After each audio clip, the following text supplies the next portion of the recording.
Hey, hi guys.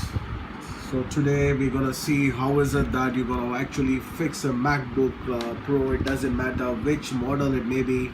It may be an old model, it may be a new version.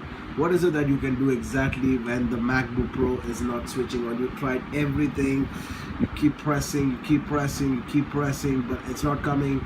Then you keep trying, keep pressing it. You keep pressing it as hard as you can. Still, it doesn't switch on. Then you try to bang it 3 times, still it doesn't switch on. So here's a very quick solution for you. Let me just get you.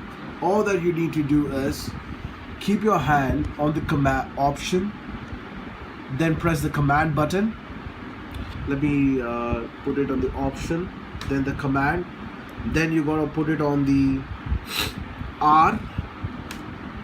Let me just try to fix this. R. And then what you gotta do is press it, and as it does that, press P. It switches off,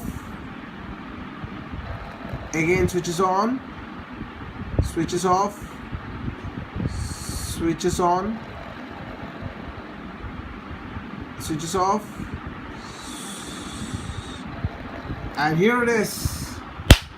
And that's the most beautiful thing, and as you can see the logo, it's stunning. Good day everyone, and have a very nice time.